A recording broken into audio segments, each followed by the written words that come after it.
வணக்கம். நான் உங்கள் ஜெயபாலன்.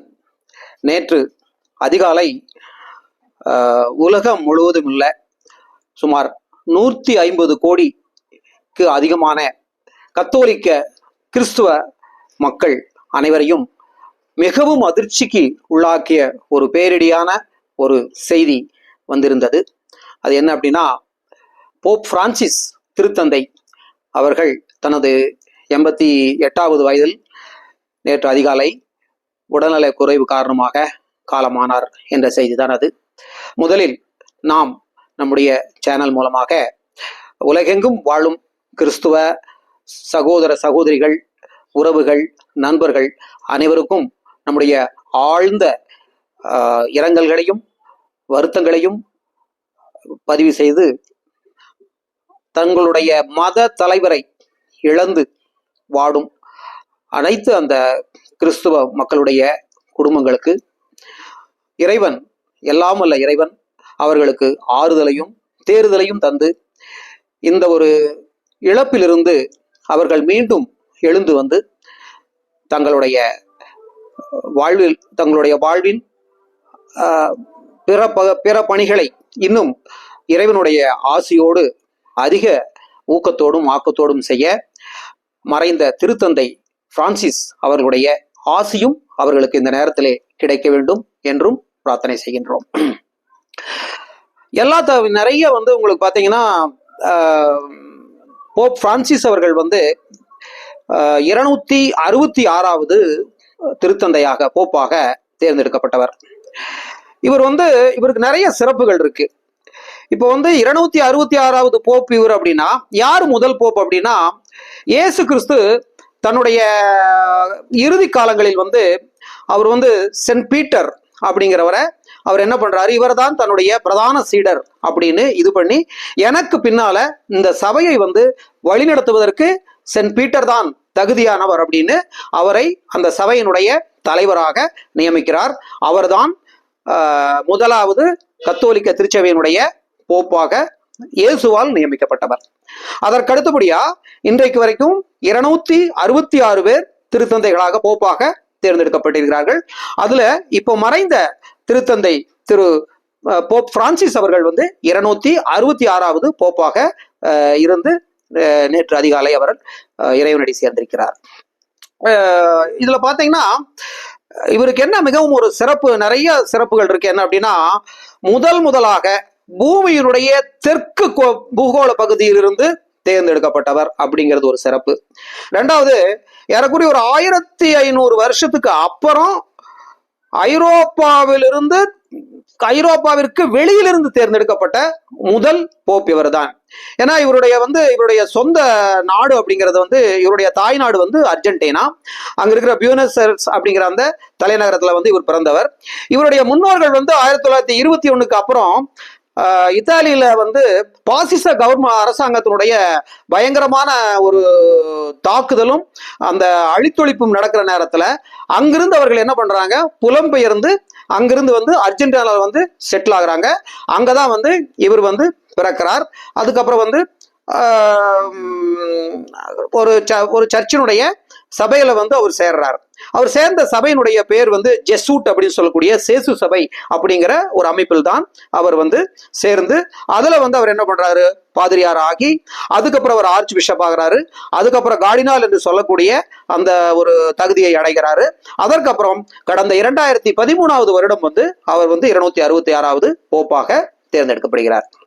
இதுல என்னன்னா, இவர் பாத்தீங்கன்னா, இப்போ நம்ம நிறைய சேனல்கள்ல அவருடைய அடக்கம் எப்படி நடக்கும், அவருடைய அந்த மீன் முத்திரை போட்ட மோதிரம் அவர் இறந்தவுடன் உடைக்கப்பட்டது, அதற்கப்புறம் அவருடைய இது அடக்கம் எத்தனை நாளைக்கு நடக்கும், அடுத்த போப் எப்படி தேர்ந்தெடுக்கப்படுவார்கள், இந்த மாதிரி விஷயங்கள் எல்லாம் நம்ம சேனல்கள், நிறைய சேனல்களை நம்ம பார்த்துக்கிட்டு இருக்கிறோம். பட் நம்ம ஒரு மனிதரை நினைவு கூறும் பொழுது அவருடைய பணி மக்கள் சமூகத்திற்காக, அவர் சார்ந்த சமூகம் மட்டுமல்ல உலக சமுதாயத்திற்காக அவர் என்ன மாதிரி பணிகளை ஆற்றி சென்றார், அவர் என்ன மாதிரி ஒரு தடத்தை, அவர் ஒரு லேண்ட்மார்க்கை விட்டுட்டு போயிருக்கிறாரு அப்படின்னு பார்க்கும்போது, ஃபர்ஸ்ட் அவர் என்னன்னா, அர்ஜென்டினா அப்படிங்கிற ஒரு அந்த நாட்டை பத்தி நம்ம நினைக்கிறோம் அப்படின்னா, இன்னொருவர் நமக்கு கட்டாயம் நினைவுக்கு வர வேண்டும். அவர் வேற யாரும் இல்ல, கியூபாவினுடைய விடுதலைக்காகவும் புரட்சிகரமான ஒரு விடுதலை போராளியாக இருந்து கியூபாவினுடைய விடுதலையில் வந்து மிகப்பெரிய பிடல் காஸ்ட்ரோவோடு சேர்ந்து மிகப்பெரிய பங்காற்றிய ஒரு புரட்சியாளர் சேகுவாரா பிறந்தது வந்து அர்ஜென்டினால பிறந்த அவர் வந்து எப்படி வந்து கியூபாவினுடைய விடுதலைக்காக போராடினாரோ அதை விட பல மடங்கு அதிகமாக அர்ஜென்டினாவில் பிறந்து அங்கு ஒரு பாதிரியாராக இருந்து அந்த சேசு சபையினுடைய ஒரு சபையின் மூலமாக பதவி உயர்வுகள் பெற்று கார்டினால் ஆகி தேர்ந்தெடுக்கப்பட்ட போப் பிரான்சிஸ் அவர்கள் வந்து இந்த மனித சமூகத்திற்காக மிகப்பெரிய பங்களிப்பை செய்திருக்கிறார். அவர் வந்து பாத்தீங்கன்னா அவர் வந்து மோஸ்ட்லி அவருடைய சித்தாந்தம் எல்லாமே ஒரு மாதிரி லெப்டிஸ்ட்னு சொல்லுவாங்க, அதாவது ஒரு இடதுசாரி சித்தாந்தம். என்ன அப்படின்னா தாழ்த்தப்பட்ட வஞ்சிக்கப்பட்ட புறக்கணிக்கப்பட்ட சமூகத்தின் ரொம்ப கீழ்நிலையில் இருக்கிற மக்களுக்காக வந்து அவர் நிறைய சேவைகளை ஆற்றியிருக்கிறார்.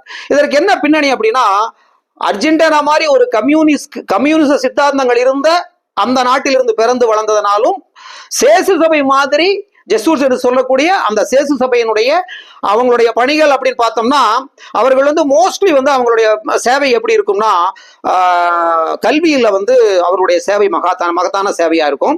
இப்போ சென்னையில் இருக்கிற லயோலா காலேஜ் வந்து சேசு சபையினுடைய அந்த நிறுவனர் பிரான்சிஸ் ஆஃப் லயோலா அப்படிங்கிற இக்னிஷியஸ் ஆஃப் லயோலா அப்படிங்கிறவருடைய நினைவாக அந்த லயோலா காலேஜ் நிறுவப்பட்டது. அந்த சேசு சபையில தான் வந்து இவர் பணிபுரிந்தனால இவர் வந்து அங்கிருந்து தேர்ந்தெடுக்கப்பட்டு வந்தனால சேசு சபையினுடைய அந்த எஜுகேஷன் ஆராய்ச்சி அப்புறம் மார்ஜினலைஸ்ட் விளிம்பு நிலை மக்களுக்காக பல்வேறு சேவைகளை செய்யறது, அப்புறம் வந்து மருத்துவமனைகளில் போய் சேவை செய்யறது, இந்த மாதிரி பல்வேறு சமூக பணிகளில் வந்து ஈடுபட்ட சேசு சபையின் மூலமாக வந்ததுனால இவருக்கும் வந்து சாமானிய மக்களுக்கான ஒரு சமத்துவமான ஒரு சமூகத்தை கொடுக்கணும் அப்படிங்கிறதுல இவருடைய பங்களிப்பு மிகப்பெரிய பங்களிப்பாக இருக்கிறது. இவர் இப்ப வந்து பாத்தீங்கன்னா 2013 வந்து 16ஆம் பெனடிக்ட் வந்து போப்பா இருக்கிறாரு. வயது முதிர்வின் காரணமாக வந்து அவர் தன்னுடைய ராஜினாமா அறிவிக்கிறாரு. அந்த நேரத்தில் வந்து அங்க இருக்கிற அந்த கார்டினால்களுடைய அந்த சபை காலேஜ் ஆஃப் கார்டினல் சொல்லுவாங்க, அவர்கள் வந்து கூடி இவரை வந்து போப்பா வந்து தேர்ந்தெடுக்கிறாங்க. இவர் தேர்ந்தெடுக்கவுடன் பொதுவாக வந்து போப் வந்து தேர்ந்தெடுக்கப்பட்டால் என்ன பண்ணுவாங்கன்னா அவங்க அந்த சென்ட் பீட்டர் சதுக்கத்தில் இருக்கக்கூடிய அந்த பால்கனியில வந்து அந்த சர்ச்சோட அந்த பால்கனியில வந்து மக்களுக்கு வந்து ஆசி வழங்குவது வழக்கம். ஆனால் இவர் தேர்ந்தெடுக்கப்பட்டவுடன் இவர் வெளியே வந்து அங்க இருக்கிற மக்களை பார்த்து கேட்ட முதல் வார்த்தை என்னன்னா, நீங்கள் உங்களுடைய இரவு உணவை உண்டு விட்டீர்களா, எல்லாரும் சாப்பிட்டீங்களா, நம்ம ஊர்ல அந்த கலாச்சாரம் பார்த்தோம்னா நல்லா இருக்கீங்களா சாப்பிட்டீங்களா அப்படின்னு கேட்கிற மாதிரி அவர் வந்து எடுத்த உடனேயே கேட்ட அந்த முதல் கேள்வியே வந்து மக்களுடைய பசிப்பிணி தீர்ந்ததா அப்படிங்கிற அந்த கேள்வி முதலாக அவரால் கேட்கப்பட்டது.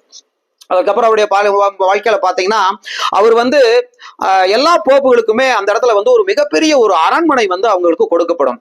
என்ன காரணம் அப்படின்னா போப் என்பவர் உலகெங்கிலும் உள்ள கத்தோலிக்க கிறிஸ்தவர்களுடைய மத தலைவர் மட்டுமல்ல, அந்த வேட்டிகன் சிட்டி என்று சொல்லக்கூடிய ஒரு நாடு, ரோம்ல அந்த வேட்டிகன் சிட்டிங்கிற ஒரு இதை வந்து ஒரு நாடாவே வந்து உலகில் உள்ள அனைத்து நாடுகளுக்கும் அங்கீகாரம் பண்ணியிருக்கிறாங்க. அந்த நாட்டினுடைய அரசர் யாரா இருப்பாருன்னா யார் போப்பாக தேர்ந்தெடுக்கப்படுகிறாரோ அவர் தான் அந்த நாட்டினுடைய அரசராக இருப்பார். அப்போ அந்த வேட்டிகன் சிட்டிங்கிற நாட்டுக்கு வந்து எல்லா நாடுகளிலும் வந்து தூதரகங்கள் இருக்குது, தூதரக அதிகாரிகள் இருக்கிறாங்க, தூதர்கள் நியமிக்கப்பட்டிருக்கிறாங்க. அவங்க வந்து தாங்கள் இருக்கும் நாடுகளோடு நல்லுறவை பேணுவதில் அவர்கள் ஒரு மிகப்பெரிய பங்காற்றி வருகிறார்கள். அப்போ இவர் என்ன பண்றாரு, அந்த ஒரு பெரிய ஒரு அரண்மனையில் வசிக்காமல் அந்த சென்ட் மார்த்தாஸ் சர்ச்னு சொல்லக்கூடிய ஒரு சர்ச்சுக்கு அங்க இருக்கிற ஒரு கெஸ்ட் ஹவுஸ், சாதாரண ஒரு விருந்தினர் மாளிகையில் தான் ரொம்ப ஒரு எளிமையான வாழ்க்கையை தான் அவர் நடத்துகிறார். அவருக்கு வந்து பாத்தீங்கன்னா இந்த லம்போர்டினிங்கிற ஒரு மிகப்பெரிய கார் நிறுவனம் வந்து ஒரு முறை அவருக்கு வந்து பல கோடி ரூபாய் மதிப்புள்ள காரை வந்து பரிசா கொடுக்குது. ஆனா அவர் என்ன பண்றாரு, அந்த காரை வந்து ஏலத்துல விற்பனை செய்து அதில் வந்த கோடிக்கணக்கான பணத்தை வச்சு பல்வேறு சமூக சேவை நிறுவனங்களுக்கும் பிரிச்சு கொடுக்கிறாரு, பல்வேறு சமூக ஸ்தாபனங்களுக்கு அதை பகிர்ந்து கொடுக்கிறாரு. இவர் பாத்தீங்க அப்படின்னா உலகெங்கிலும் உள்ள பல்வேறு தலைவர்களுடன் இவர் வந்து மிகப்பெரிய ஒரு நல்லுறவை வந்து பேணுபவராக இருந்திருக்கிறார். குறிப்பா வந்து சமீபத்தில் நடந்த ரஷ்யா உக்ரைன் போர்ல வந்து அந்த போரை நிறுத்துவதற்காக ரஷ்ய அதிபர் புடின் கூடையும் ஜெலன்ஸ்கி கூடையும் கூட இவர் வந்து பேச்சுவார்த்தைகள் நடத்தியிருக்கிறார். அதே மாதிரி காசா இஸ்ரேல் போரை நிறுத்துறதுக்கும் இவர் வந்து இஸ்ரேல் பிரதம மந்திரியை வந்து இந்த போரை நிறுத்தணும்னு சொல்லி நிர்பந்தப்படுத்தி இருக்கிறார். அதே மாதிரி வந்து சமீபத்தில் இவர் என்ன பண்ணியிருக்கிறார்னா, சவுதி அரேபியா நாட்டுக்கு போய் அங்க இருக்கிற இளவரசர் கூடயும் அங்க இருக்கிற முஸ்லீம் மக்கள் கூடயும் ஒரு நல்ல உறவை வந்து மேம்படுத்துறதுக்கு உண்டான முயற்சிகளை எடுத்திருக்கிறாரு. எல்லாத்துக்கும் மேல பாத்தீங்க அப்படின்னா இவருடைய அந்த சமூக பணி அப்படிங்கிறவருடைய அந்த அந்த கொள்கைகள் எப்படி இருந்தது அப்படின்னா, இவரை வந்து போப்பா தேர்ந்தெடுத்தோடனே ஒரு பேட்டி கொடுக்குறாங்க. அந்த பேட்டியில இவர்கிட்ட கேட்கறாங்க, என்ன கேட்கறாங்க அப்படின்னா, இந்த ஓரின சேர்க்கையாளர்கள், அதாவது LGBTQ அப்படின்னு சொல்லுவாங்க, அந்த ஓரின சேர்க்கையாளர்கள் அவங்களுடைய அந்த உறவை பத்தி நீங்க என்ன நினைக்கிறீங்க அப்படின்னு சொல்லி இவர்கிட்ட கேட்கறாங்க. இப்போ கத்தோலிக்க திருச்சபையினுடைய நிலைப்பாடு என்னன்னா, ஓரின சேர்க்கை அந்த மாதிரி LGBT அந்த மாதிரி வந்து அந்த ஓரின சேர்க்கையாளர்கள் திருமணம் பண்ணிக்கிறது, ஒன்றாக சேர்ந்து வாழ்வதெல்லாம் வந்து கத்தோலிக்க திருச்சபைக்கு எதிரான ஒரு விஷயம். இவர் வந்து போப்பாக தேர்ந்தெடுக்கப்பட்டிருக்கிறார். அப்ப என்ன சொல்றாரு அப்படின்னா, whom am I to judge them? அவர்களை சீர்தூக்கி பார்ப்பதற்கு, அவர்களுடைய குற்றங்களை வந்து நடுநிலைமையாக இருந்து தீர்ப்பளிப்பதற்கு நான் யார், எனக்கு என்ன உரிமை இருக்கிறது அப்படிங்கிற மாதிரி ஒரு கேள்வி கேட்கிறாரு. நடுவுல வந்து அவர் வந்து இந்த ஓரின சேர்க்கையை வந்து ஒரு தவறான விஷயம் அப்படின்னு கூட சொல்றாரு. ஆனால் பின்னாளில் வந்து அவர் என்ன சொல்றாருன்னா, ஓரின சேர்க்கையாளர்களை வந்து நம்ம மதம் ஏத்துக்கிறது இல்லை, இருந்தாலும் அப்படி அவர்கள் ஓரின சேர்க்கையாளர்கள் திருமணம் செய்து கொண்டு வாழ்பவர்களை வந்து நாம வாழ்த்துறதுல தவறில்லை அப்படின்னு சொன்னவர். இவருடைய இந்த கருத்து வந்து உலகெங்கிலும் உள்ள பல கத்தோலிக்க கிறிஸ்துவ பாதிரிமார்கள் மத்தியில பல்வேறு விதமான விமர்சனங்களுக்கு உள்ளானாலும் கூட இவர் வந்து தன்னுடைய நிலைப்பாட்டில் மிகவும் உறுதியாக இருந்திருக்கிறார். எல்லாத்த விட கேபிட்டலிசம் என்று சொல்லக்கூடிய முதலாளித்துவம் வந்து இந்த நாட்டை வந்து உலகத்தை அழிக்கக்கூடிய ஒரு விஷயம் அப்படின்னு சொல்லி ஒரு கம்யூனிஸ்ட் சித்தாந்தத்தை வெளிப்படுத்துவது போல அவர் தன்னுடைய கருத்துக்களை எல்லாம் வெளிப்படுத்தி இருக்கிறார். அது மட்டுமல்ல, இவர் வந்து என்ன சொல்றாருன்னா, இந்த பொருள்களை வாங்கி குவிக்கும் ஒரு மோகம், அது என்ன சொல்றாரு அப்படின்னா,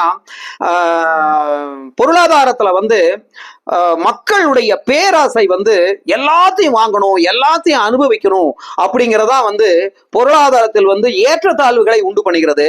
அதனால மக்கள் வந்து தங்களுடைய ஆசைகளை குறைத்து கொண்டு தங்களுக்கு எவ்வளவு வேணுமோ அவ்வளவு பொருட்களை வாங்கி எந்த அளவிற்கு உணவு வேணுமோ அந்த அளவிற்கு உணவுகளை சமைத்து சாப்பிட்டும் ஒரு எளிமையான வாழ்க்கையை வாழ்வதன் மூலமாக பொருளாதாரத்தில் பின்தங்கியவர்களுக்கும் மிகவும் மேட்டுமையாக உள்ள மக்களுக்கு மத்தியில் இருக்கக்கூடிய அந்த இடைவெளியை குறைத்து ஒரு சமநிலையை கொண்டு வர முடியும் அப்படின்னு நம்பி அதை வந்து போகும் இடங்களிலெல்லாம் அவர் வந்து அதை வந்து ஒரு கொள்கையாவே வந்து அவர் மக்களுக்கு அறிவித்துக் கொண்டிருந்திருக்கிறார். அது போக பாத்தீங்கன்னா, இந்த கனடியன் இண்டிஜினஸ் ஒரு ஸ்கூல் அப்படிங்கிற மாதிரி ஒரு அமைப்பு வந்து இந்த குழந்தைகளுக்கான ஒரு ரெசிடென்சியல் ஸ்கூல் வந்து கனடால செயல்பட்டு இருந்தது. அப்போ அந்த அமைப்புகள் வந்து அங்க இருக்கக்கூடிய இந்திய மக்கள் அவர்களை அந்த குழந்தைகளை எல்லாம் அவங்க அந்த ஒரு ரெசிடென்ட் ஸ்கூல்ல வச்சு அந்த கனடியன் கலாச்சாரத்தை திணிக்கிறாங்க. அவங்க அந்த குழந்தைகளை எல்லாம் வந்து துன்புறுத்துறாங்க, பட்டினி போட்டு பல குழந்தைகள் அங்க இறந்து போயிருக்கிறாங்க அப்படிங்கிற மாதிரி எல்லாம் வந்து ஒரு அந்த நேரத்தில் நடந்த விஷயங்களுக்கு இவர் வந்து தன்னுடைய இதுக்கெல்லாம் வந்து பின்னணியில சர்ச்சு இருக்குது அப்படிங்கறக்காக அவர் என்ன பண்றாரு, ஒரு பொது மன்னிப்பை இந்த சர்ச்சு வந்து செஞ்சது தப்பு, அதில் நான் அதன் சார்பாக நான் மன்னிப்பு கோருகிறேன் அப்படிங்கிற மாதிரி இவர் வந்து உலக மக்களிடம் மன்னிப்பு கோரிய ஒரு மகத்தான மனிதர். இதே மாதிரி பாத்தீங்கன்னா, இதற்கு முன்னாடி இருந்த இது போப் ஜான் பால்னு நினைக்கிறேன், அவர் கூட உலக முரண்டை என்று சொல்லிய புரூனே வந்து மலையிலிருந்து உருட்டி விடப்பட்டு கல்லால் அடித்து உயிரோடு தீ வைத்து எரித்து கொல்லப்பட்டார். யாரால் அப்படின்னா, அன்றைக்கு இருந்த அந்த இத்தாலியனுடைய மன்னரால். இந்த அவங்களுக்கு பின்னால எது இருந்தது அப்படின்னா, கிறிஸ்துவ, அதாவது இந்த கத்தோலிக்க திருச்சபை இருந்தது. ஆனால் அந்த போப் என்ன பண்ணார் அப்படின்னா, அந்த இடத்திற்கு சென்று அந்த இடத்தில் முத்தமிட்டு அங்க வந்து புரூனேவனுடைய சிலையை நிறுவி அதை திறந்து வைத்து, அதாவது அன்றைக்கு வந்து உலக முரண்டை என்று சொல்லிய புரூனோவை இந்த மாதிரி சித்திரவதை செய்து கொலை செய்ததற்காக மன்னிப்பு கோரி இருக்கிறார்கள் இதற்கு முன்னால் இருந்த போப்புகள் கூட. இன்னைக்கும் நிறைய பேர் பாத்தீங்கன்னா, இந்திய அரசியலாகட்டும் உலக அரசியலாகட்டும் அவர்கள் செய்த தவறுகளுக்காக மன்னிப்பு கோர வேண்டும் என்றால் ஏராளமான தலைவர்கள் அந்த மன்னிப்பு கோரும் வரிசையில் இருப்பார்கள். நாம் அந்த மாதிரி அரசியலுக்குள்ள இதை கொண்டு போக விரும்பல. எவ்வளவு ஒரு உயர்ந்த மனிதராக இருந்தால் ஒரு ஏற்கனவே வரலாற்றில் நடந்த ஒரு துன்பியலான சம்பவத்திற்காக தன்னுடைய மன்னிப்பை அவர் கோரியிருப்பார் அப்படிங்கிறது அவருடைய மிக ஒரு உயர்ந்த உள்ளத்தை நமக்கு காண்பிக்கிறது. அது போக கிளைமேட் சேஞ்சஸ், அதாவது சூழ்நிலையில் நம்ம சூழலியல் ஈகோ சிஸ்டம் எப்படி மாறுபட்டு நம்முடைய அந்த கிளைமேட் கெட்டு போயிட்டு இருக்கு, அதை நம்ம கட்டுப்படுத்துறதுக்கு நம்ம என்ன பண்ணணும் அப்படிங்கிற மாதிரி எல்லாம் நிறைய உலக தலைவர்கள் கூட எல்லாம் அவர் பேச்சுவார்த்தை நடத்தியிருக்கிறாரு. இன்னும் குறிப்பா சொல்ல போனா சைனீஸ் அரசாங்கத்துக்கூடயே பேச்சுவார்த்தை நடத்தி அங்கேயும் சர்ச்சு அமைப்புகளை உருவாக்குறதுக்கு அவர் ரொம்ப ஒரு அரும்பணி ஆற்றி இருக்கிறார். இப்படி பாத்தீங்கன்னா ஏன் சமீபத்துல ட்ரம்ப் குடிபெயர்ந்து வரக்கூடிய மக்களுக்கு எதிராக குறிப்பா அண்டை நாடுகளிலிருந்து அமெரிக்காவுக்குள்ள சட்டவிரோதமாக குடியேறும் அந்த குடியேறிகளுக்கு எதிராக அவர் ரொம்ப கடுமையான நடவடிக்கைகள் எடுக்கும் போது இவர் ட்ரம்ப் கிட்டயே இதை பத்தி பேசி குடியேறிகள் அப்படிங்கிறவங்க வேற வழி இல்லாம வர்றவங்க, அவர்களை நாம் மனிதாபிமானத்தோடும் ஒரு நாகரிகமான முறையிலும் நடத்தணும், அவர்களை இந்த மாதிரி துன்புறுத்தக்கூடாது நடத்தக்கூடாது அப்படின்னு ட்ரம்ப் கூடயே இவர் பேசி அதை நிறைவேற்ற முயற்சி செய்தவர். இவ்வளவு ஒரு பல்வேறு ஒரு மிகப்பெரிய ஒரு சமூக போராளியாக இருந்து சாமானிய மக்களுக்காகவும் தாழ்த்தப்பட்ட மக்களுக்காகவும் விளிம்பு நிலை மக்களுக்காகவும் பல்வேறு பணிகளை செய்திருக்கிறார். இவர் சர்ச்சுகளை பத்தி சொல்லும் போது சர்ச்சுகள் ஆன்மாவை குணப்படுத்தக்கூடிய ஒரு மருத்துவமனையாக இருக்க வேண்டும் அப்படிங்கிற ஒரு கருத்தை அவர் பதிவு செய்திருக்கிறார். அவருடைய காலத்தில் சர்ச்சு உலகம் முழுவதும் உள்ள சர்ச்சுகள் ஒரு மகத்தான மாறுதலை நோக்கி நகர்ந்தது அப்படின்னு சொல்லலாம். அந்த வகையில் ஒரு மகத்தான ஒரு மனிதர் திருத்தந்தை போப் ஜான் பால் அவர்கள் நம்மை விட்டு மறைந்திருக்கிறார், இந்த உலகத்தை விட்டு மறைந்திருக்கிறார். அவரை இழந்து வாடும் 150 கோடிக்கு மேற்பட்ட உலக கத்தோலிக்க கிறிஸ்தவ மக்கள், சகோதர சகோதரிகள், உறவுகள் அனைவருக்கும் மீண்டும் ஒரு முறை நம்முடைய ஆழ்ந்த இரங்கலையும் அனுதாபத்தையும் தெரிவித்துக் கொள்கிறோம். நன்றி, வணக்கம்.